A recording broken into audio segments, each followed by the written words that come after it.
Assalamualaikum warahmatullahi wabarakatuh. Jumpa lagi di pembelajaran IPA Fisika. Kali ini kita akan membahas tentang hukum kekekalan energi.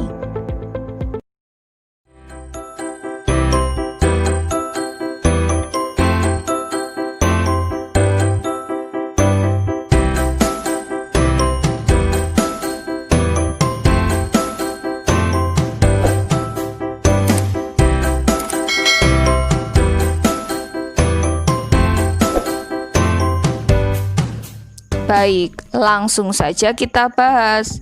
Hukum kekekalan energi berbunyi, energi tidak dapat diciptakan maupun dimusnahkan, namun ia dapat berubah dari satu bentuk energi ke bentuk energi lain. Artinya, energi selalu menyertai setiap materi. Energi alam semesta adalah tetap, sehingga energi yang terlibat dalam suatu proses kimia atau fisika hanya merupakan perpindahan atau perubahan bentuk dari energi.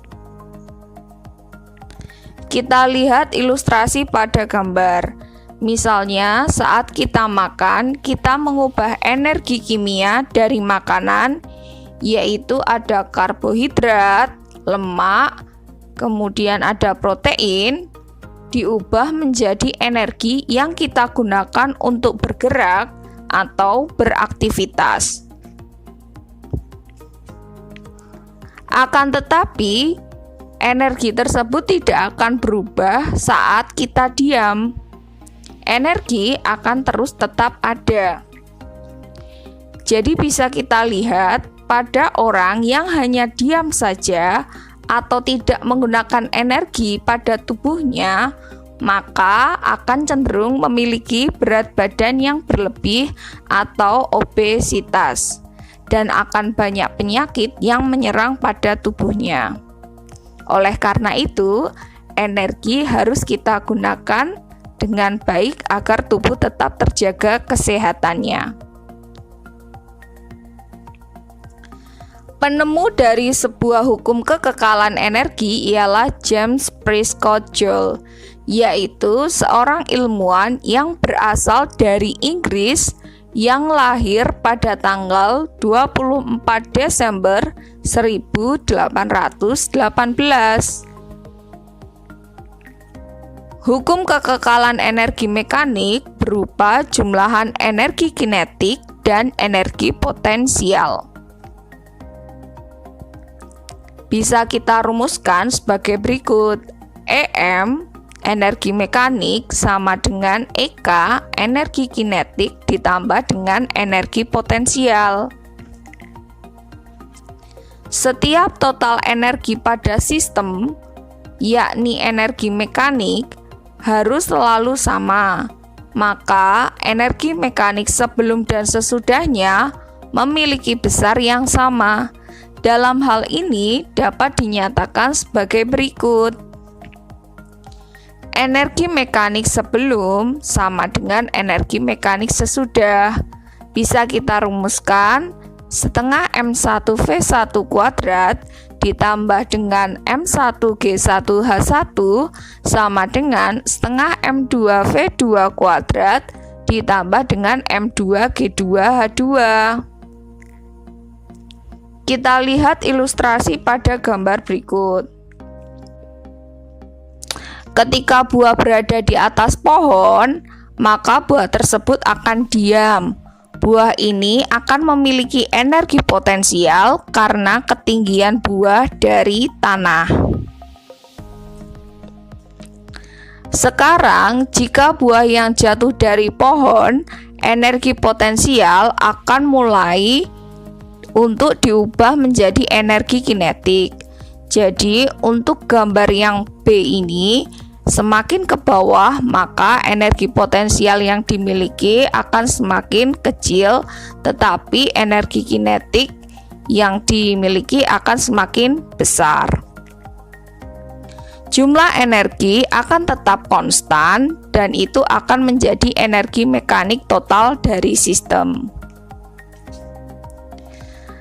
Tepat sebelum buah kelapa menyentuh tanah, energi potensial total sistem akan berkurang turun ke nol dan itu hanya akan memiliki energi kinetik. Jadi bisa kita simpulkan dari ilustrasi gambar ini, ketika buah kelapa berada di atas, dia memiliki energi potensial tetapi tidak memiliki energi kinetik atau energi kinetiknya adalah nol. Tetapi ketika buah kelapa di bawah atau di tanah, itu artinya tidak memiliki energi potensial atau EP-nya 0, tetapi energi kinetiknya ada. Contoh hukum kekekalan energi kinetik yang lainnya bisa kita lihat pada pembangkit listrik tenaga air.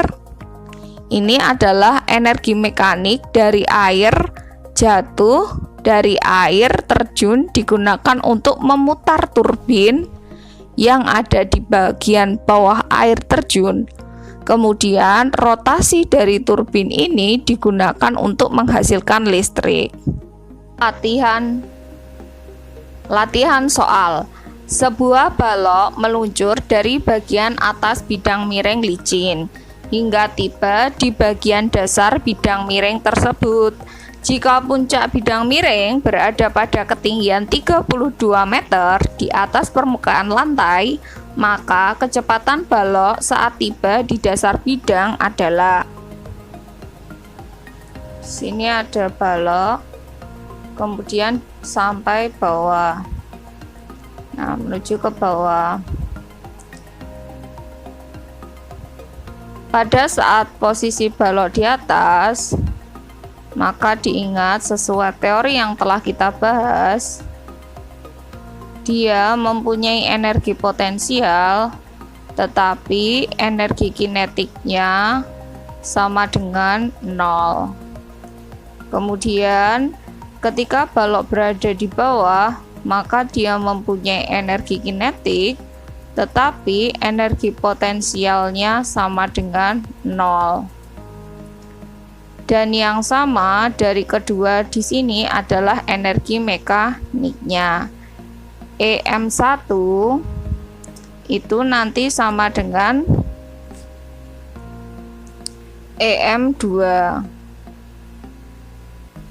M2. Oke.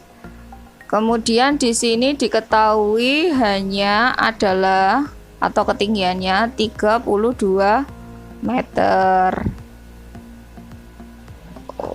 Kemudian di sini tidak diketahui gravitasi ya. Kita anggap gravitasinya itu adalah 10 meter per sekon kuadrat.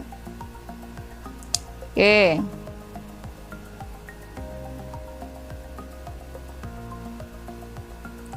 Energi mekanik di pertama itu berarti nanti energi potensial 1 kita tambahkan dengan energi kinetik 1.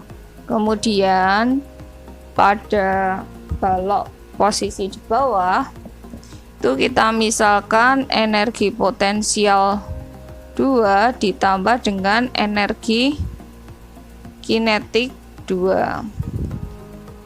Oke, energi potensial itu sama dengan M dikali dengan G dikali dengan H. Kemudian di sini energi kinetiknya sama dengan 0 dan energi potensialnya ketika berada di bawah itu adalah 0 ditambah dengan setengah M V kuadrat. M gravitasinya adalah 10, kemudian hanya adalah 32, sama dengan setengah M dikalikan dengan V kuadrat. Nah, ini sama-sama di ruas kiri dan ruas kanan memiliki M, ini artinya bisa kita coret karena massa bendanya sama. Ini satu, ini satu. Kemudian ini kita kalikan silang ya. Ini duanya nanti ke sini berarti dikalikan. Berarti ini 10 dikali dengan 32 itu adalah 320. Ketika setengah pindah ke ruas kiri, maka dia menjadi 2/1. Oke, sama dengan V kuadrat. Sehingga V sama dengan 320 dikalikan dengan 2 sama dengan 640. 640 ini bisa kita sederhanakan menjadi akar 64 dikali dengan akar 10. Akar 64 itu 8, akar 10 itu tetap ya. Dan satuannya kecepatan itu adalah meter per sekon. Jadi kecepatan ketika balok berada di dasar bidang itu adalah 8 akar 10 meter per sekon. Bagaimana? Sudah lebih jelas ya? Semoga dapat membantu kalian belajar di rumah. Terima kasih sudah menonton video kali ini. Jangan lupa subscribe. Dari saya cukup sekian. Assalamualaikum warahmatullahi wabarakatuh.